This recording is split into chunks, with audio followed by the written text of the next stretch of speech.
Tratado da Castidade, Santo Afonso Maria de Ligório. Bem-aventurados os puros. Capítulo 1. Excelência da Castidade. Ninguém melhor que o Espírito Santo saberá apreciar o valor da castidade. Ora, ele diz, tudo o que se estima não pode ser comparado a uma alma continente. Eclesiástico 26:20. Isto é, todas as riquezas da terra, todas as honras, todas as dignidades não lhe são comparáveis. Santo Efrem chama a castidade de a vida do Espírito. São Pedro Damião, a rainha das virtudes, e São Cipriano diz que por meio dela se alcançam os triunfos mais esplêndidos. Quem supera o vício contrário à castidade, facilmente triunfará de todos os mais.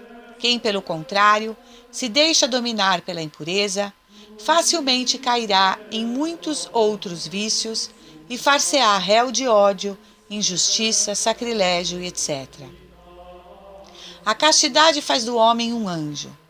Ó castidade, exclama Santo Efrem, tu fazes o homem semelhante aos anjos.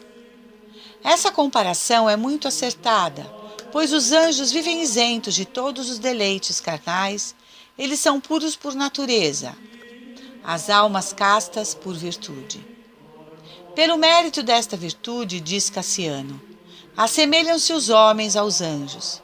E São Bernardo, o homem casto difere do anjo, não em razão da virtude, mas da bem-aventurança. Se a castidade do anjo é mais ditosa, a do homem é mais intrépida. A castidade torna o homem semelhante ao próprio Deus, que é um puro espírito, afirma São Basílio. O Verbo eterno, vindo a este mundo, escolheu para sua mãe uma virgem, para pai adotivo um virgem, para precursor um virgem, e a São João Evangelista amou com predileção porque era virgem, e por isso confiou-lhe sua Santa Mãe da mesma forma como entrega ao sacerdote, por causa de sua castidade, a Santa Igreja e sua própria pessoa. Com toda a razão, pois exclama o grande doutor da Igreja, Santo Atanásio, ó santa pureza, és o templo do Espírito Santo, a vida dos anjos e a coroa dos santos. Grande, portanto, a excelência da castidade, mas também terrível é a guerra que a carne nos declara para não la roubar. Nossa carne é a arma mais poderosa que possui o demônio para nos escravizar. É por isso coisa muito rara sair-se ileso ou mesmo vencedor deste combate. Santo Agostinho diz no Sermão 293, o combate pela castidade é o mais renhido de todos. Ele repete-se cotidianamente e a vitória é rara. Quantos infelizes que passaram anos na solidão, exclama São Lourenço Justiniano, em orações, jejuns e mortificações, não se deixaram levar finalmente pela concupiscência da carne, abandonaram a vida devota da solidão e perderam com a castidade o próprio Deus. Por isso, todos os que desejam conservar a virtude da castidade devem ter suma cautela. É impossível que te conserves casto, diz São Carlos Borromeu, se não vigiares continuamente sobre ti mesmo, pois negligência traz consigo muito facilmente a perda da castidade. Capítulo 2. Da vigilância sobre os pensamentos. Primeiro, a respeito dos maus pensamentos, encontra-se muitas vezes um duplo engano. A. Almas que temem a Deus e não possuem o dom do discernimento e são inclinadas aos escrúpulos, pensam que todo mau pensamento que lhes sobrevém já é um pecado. Elas estão enganadas, porque os maus pensamentos em si não são pecados, mas só e unicamente o consentimento neles. A malícia do pecado mortal consiste toda e só na má vontade que se entrega ao pecado com claro conhecimento de sua maldade e plena deliberação de sua parte. E por isso Santo Agostinho ensina que não pode haver pecado onde falta o consentimento da vontade. Por mais que sejamos atormentados pelas tentações, pela rebelião de nossos sentidos, pelas comoções ou sensações desregradas de nossa natureza corpórea, não existe pecado algum quando faltar o consentimento, como ensina também São Bernardo, dizendo: o sentimento não causa dano algum, contanto que não sobrevenha o consentimento. Para consolar tais almas timoratas e escrupulosas, quero oferecer-lhe aqui uma regra prática, aceita por quase todos os teólogos. Quando uma alma que teme a Deus e detesta o pecado, duvida se consentiu ou não em um mau pensamento, não está obrigada a confessar-se disto, porque em tal caso, se tivesse realmente cometido um pecado mortal, não estaria em dúvida a este respeito, porque o pecado mortal para uma alma que teme a Deus é um monstro tão horrendo que não poderá ter entrado em seu coração sem o perceber. B. Outros que possuem uma consciência mais relaxada e são mal instruídos, julgam, pelo contrário, que os maus pensamentos nunca são pecados, mesmo havendo consentimento neles, contanto que não se chegue a praticar. Este erro é muito mais pernicioso que o primeiro. O que se não pode fazer, não se pode também desejar. Por isso, o mau pensamento em si contém toda a malícia do ato. Assim como as más obras nos separam de Deus, também os maus pensamentos nos afastam dele e nos privam de sua graça. Pensamentos perversos nos separam de Deus. Sabedoria 1:3. Como as más obras estão patentes aos olhos de Deus, também sua vista alcança todos os nossos maus pensamentos para condená-los e puni-los, pois um Deus de ciência é o Senhor, e diante dele estão patentes todos os pensamentos. 1 Reis 2:3. 2. Logo, nem todos os maus pensamentos são pecados, e nem todos os que são pecados trazem em si o mesmo cunho de malícia. Devemos considerar 3 coisas quando se trata de um pecado de pensamento, a saber, a sugestão, a deliberação e o consentimento. Alguns esclarecimentos a este respeito. A. Sob a palavra sugestão, entende-se o primeiro pensamento que nos incita a praticar o mal que nos vem à mente. Esta instigação ou incitamento ainda não é pecado. Se a vontade a repele imediatamente, é mesmo uma fonte de merecimentos. Para cada tentação a que opuseres resistência, se te deverá uma coroa, diz Santo Antão. Até os santos foram perseguidos por tais pensamentos. São Bento revolveu-se sobre os espinhos para vencer uma tentação impura, e São Pedro de Alcântara lançou-se em poço de água gelada. São Paulo nos informa que também ele foi tentado contra a pureza. E para que a grandeza das revelações não me ensoberbecesse, foi-me dado um espinho em minha carne, um anjo de Satanás para me esbofetear. 2 Coríntios 12:7. O apóstolo suplicou várias vezes ao Senhor que o livrasse deste inimigo. Por esta causa, roguei ao Senhor 3 vezes que o afastasse de mim. O Senhor não quis, porém, dispensá-lo do combate, e respondeu-lhe: basta-te a minha graça. E porque não queria o Senhor livrá-lo, para que adquirisse maiores méritos por sua resistência à tentação. Porque a virtude se aperfeiçoa na fraqueza. São Francisco de Sales diz que quando um ladrão procura arrombar uma porta, é porque não está ainda dentro da casa. Assim também, quando o demônio tenta uma alma, é porque se acha ela ainda na graça de Deus. Santa Catarina de Sena foi uma vez horrivelmente atormentada pelo demônio, durante 3 dias com fortes tentações impuras.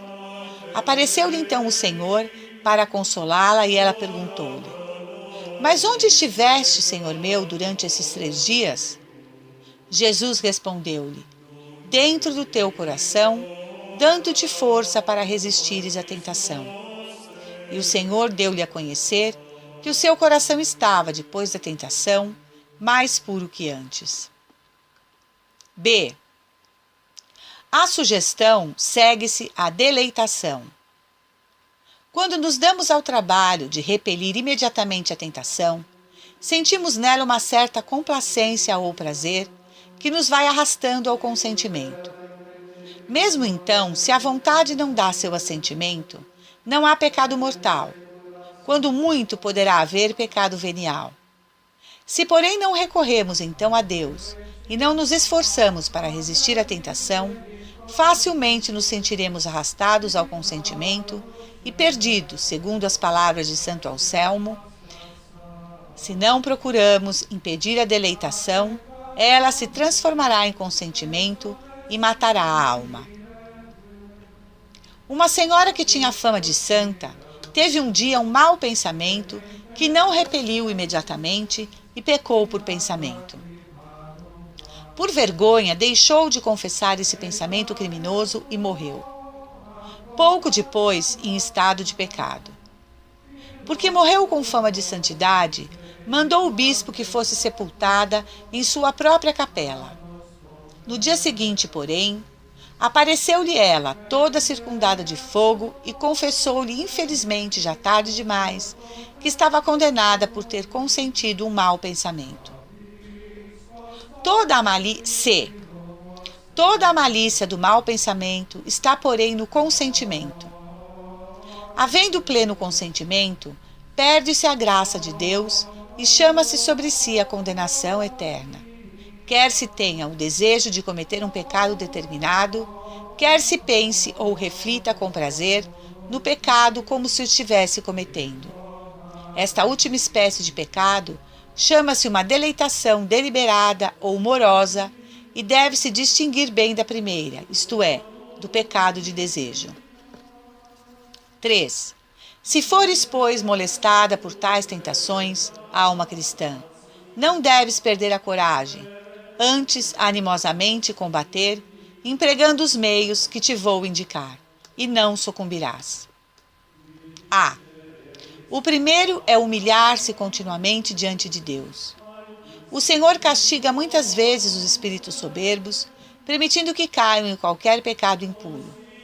Sê, pois, humilde e não confie em tuas próprias forças. Davi confessa que caiu no pecado por não ter se humilhado e ter confiado demais em si mesmo. Antes de me haver humilhado, eu pequei. Salmo 118, 67. Devemos temer sempre a nossa própria fraqueza e colocar em Deus toda a nossa confiança, esperando firmemente que nos preserve deste vício. B. O segundo meio é recorrer imediatamente a Deus, sem entrar em diálogo com a tentação. Logo que se apresentar ao nosso espírito um pensamento impuro, devemos elevar a Deus imediatamente o nosso pensamento ou dirigi-lo a qualquer objeto indiferente. A coisa melhor será invocar imediatamente os santíssimos nomes de Jesus e Maria e não cessar de repeti-lo até desaparecer a tentação.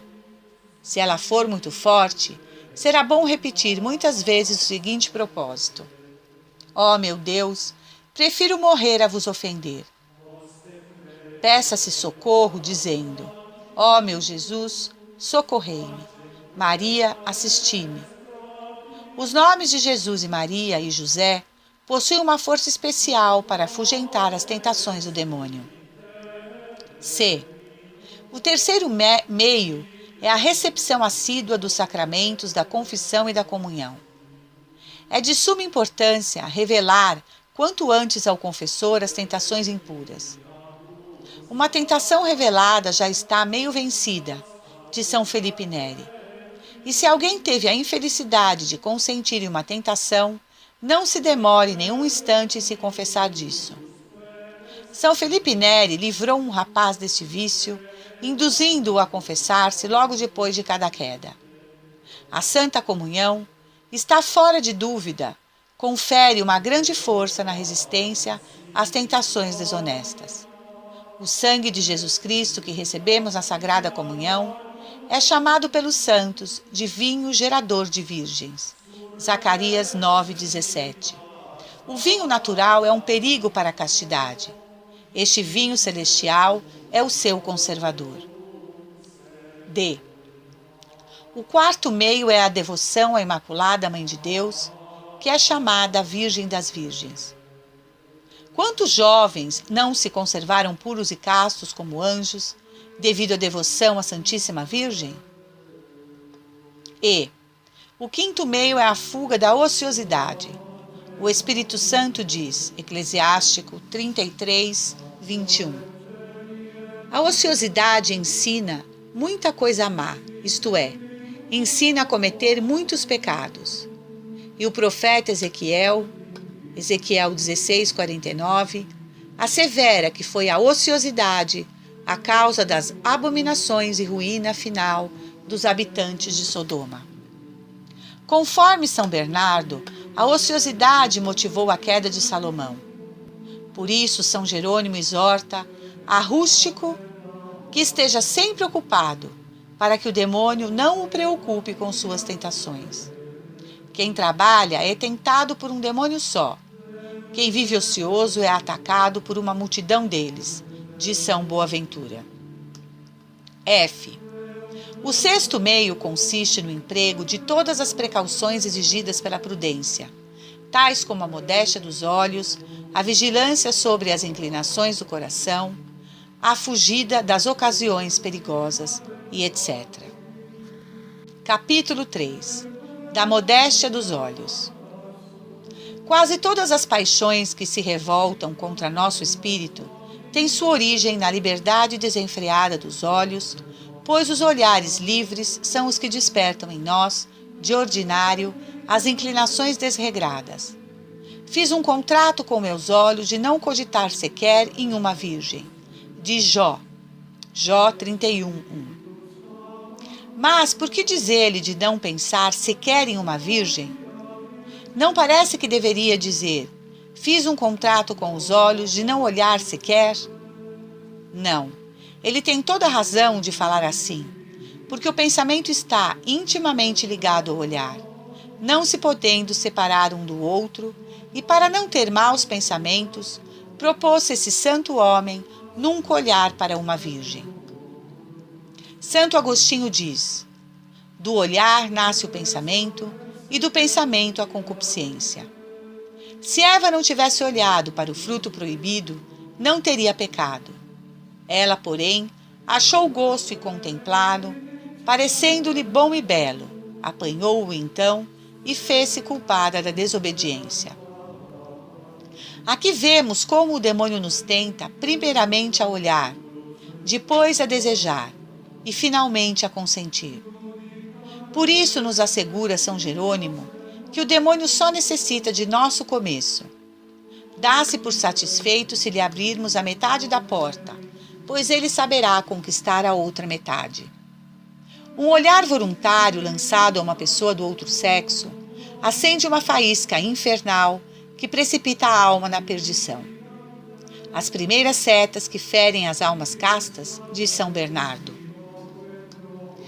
e não raros as matam, entram pelos olhos. Por causa dos olhos caiu Davi, esse homem segundo o coração de Deus. Por causa dos olhos caiu Salomão, esse instrumento do Espírito Santo. Por causa dos olhos, quantas almas não se perderam eternamente? Vigie, pois, cada um sobre seus olhos, se não quiser chorar uma vez com Jeremias. Meus olhos me roubaram a vida. Jeremias 3:51. As afeições criminosas que penetraram em meu coração, por causa dos meus olhares, lhe deram a morte. São Gregório diz, se não reprimires os olhos, tornar-se-ão ganchos do inferno, que à força nos arrastarão e nos obrigarão, por assim dizer, a pecar contra a nossa vontade. Quem contempla objeto perigoso, acrescenta o santo, começa a querer o que antes não queria. É também o que diz a Sagrada Escritura, Judite 16:11. Quando diz que a bela Judite escravizou a alma de Holofernes, apenas este a contemplou. Sêneca diz que a cegueira é muito útil para a conservação da inocência. Seguindo esta máxima, um filósofo pagão arrancou-se os olhos para guardar a castidade, como nos refere Tertuliano. Isso, porém, não é lícito a nós cristãos. Se queremos conservar a castidade, devemos, contudo, fazer-nos cegos por virtude, abstendo-nos de olhar o que possa despertar em nós os maus pensamentos. Não contemples a beleza alheia. Disso origina-se a concupiscência que queima como fogo. Eclesiástico 9:8. À vista seguem-se as imaginações pecaminosas que acendem o fogo impuro. São Francisco de Sales dizia: quem não quiser que o inimigo penetre na fortaleza, deve conservar as portas fechadas. Por esta razão, foram os santos tão cautelosos em seus olhares. Por temor de enxergarem inesperadamente qualquer objeto perigoso, conservavam os olhos quase sempre baixos e se abstinham de olhar coisas inteiramente inocentes. São Bernardo, depois de um ano inteiro no noviciado, não sabia ainda se o teto de sua cela era plano ou abobodado. Na igreja do convento havia 3 janelas, e ele não o sabia, porque conservava os olhos baixos. Evitavam os santos, com cautela maior ainda, pôr os olhos em pessoa de outro sexo. São Hugo, bispo, nunca olhava para o rosto das mulheres com quem tinha de conversar. Santa Clara nunca olhava para a face de um homem. Aconteceu uma vez que, levantando os olhos para a hóstia sagrada durante a elevação, viu o rosto do sacerdote, com o que ficou profundamente aflita. Julgue-se agora quão grande a imprudência e temeridade dos que, não possuindo a virtude de um desses santos, ousam passear suas vistas em todas as pessoas, não excetuando as de outro sexo, e querendo ainda ficar livre de tentações e do perigo de pecar. São Gregório diz que as tentações que levaram São Bento a revolver-se sobre os espinhos provieram de um olhar imprudente sobre uma senhora. São Jerônimo, achando-se na gruta de Belém, onde continuamente orava e macerava seu corpo, com as mais atrozes penitências, foi por longo tempo atormentado pela lembrança das damas que vira tempos antes em Roma. Como, pois, poderemos ficar preservados das tentações quando nos expomos ao perigo, olhando e até fitando complacentemente pessoas de outro sexo? O que nos prejudica não é tanto o olhar casual como o premeditado, o mirar. Razão porque Santo Agostinho diz: se vossos olhos casualmente caírem sobre uma pessoa, cuja vista vos pode ser prejudicial, guardai-vos ao menos de fitá-la. E São Gregório diz: não é lícito contemplar ou extasiar-se com a vista daquilo que não é lícito desejar, pois ainda que expulsemos os maus pensamentos que costumam seguir o olhar voluntário, deixam sempre uma mancha na alma. Tendo-se perguntado ao irmão Rogério, franciscano, dotado de uma pureza angélica, por que se mostrava tão reservado em seus olhares quando tratava-se com mulher, respondeu: se o homem foge à ocasião, Deus o protege. Se se expõe a ela, Nosso Senhor o abandona e facilmente cairá no pecado. Suposto mesmo que a liberdade que se concede aos olhos não produzisse outros males, impediria sempre o recolhimento da alma durante a oração, pois tudo o que vimos e nos impressionou apresenta-se aos olhos de nossa alma e nos causa uma imensidade de distrações.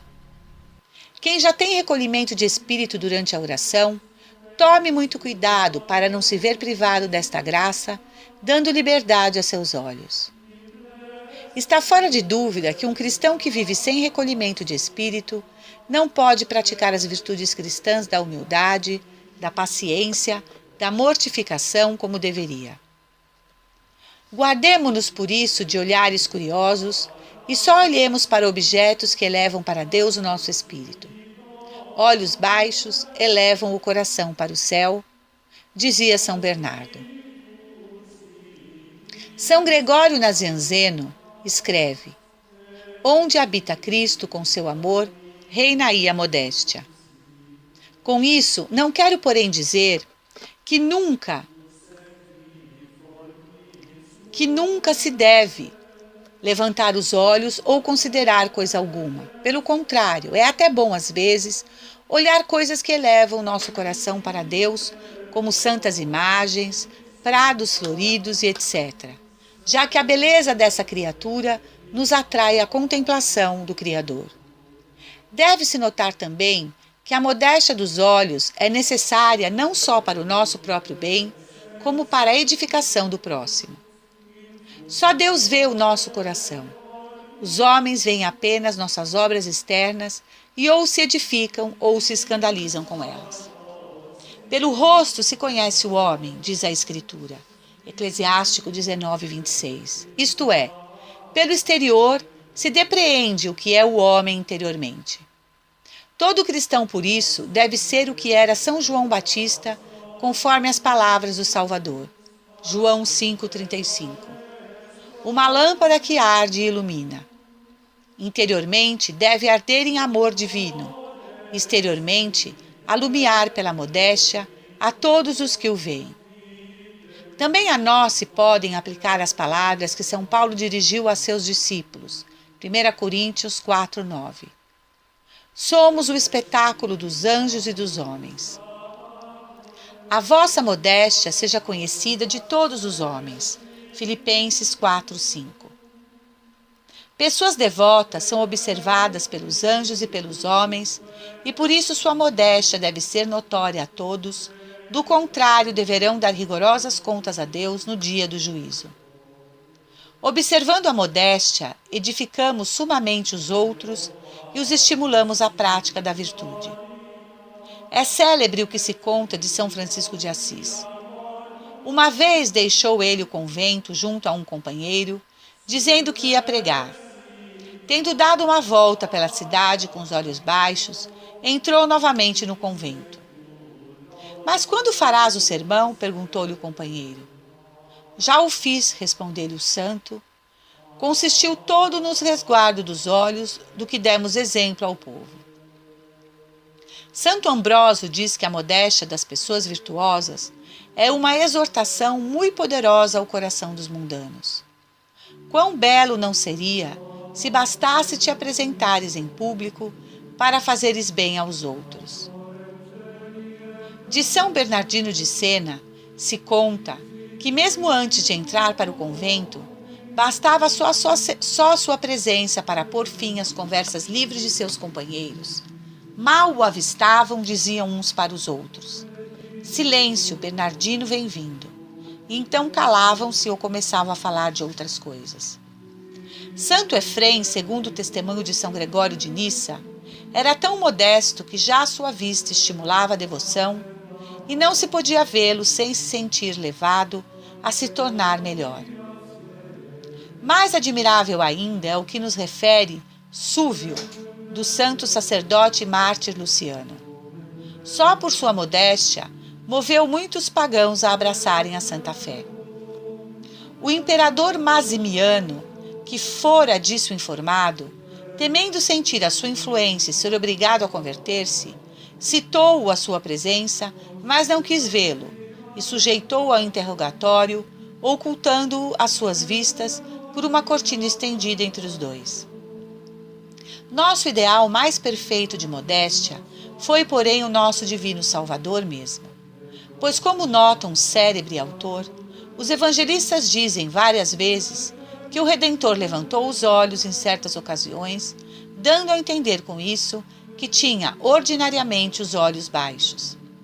Por isso exalta o apóstolo a modéstia de seu divino mestre, escrevendo a seus discípulos: rogo-vos pela mansidão e modéstia de Cristo. 2 Coríntios 10:1.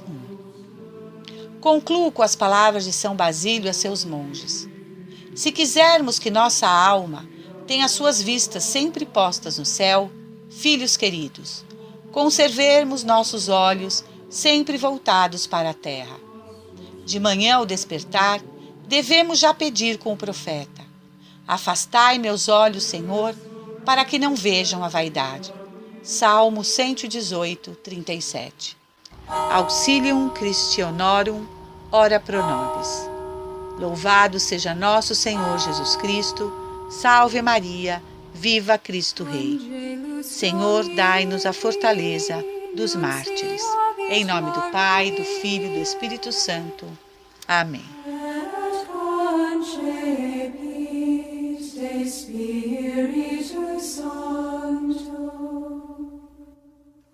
Ave Maria, gratia plena Dominus tecum, benedicta tu in mulieribus, et benedictus fructus ventris tui, Iesus.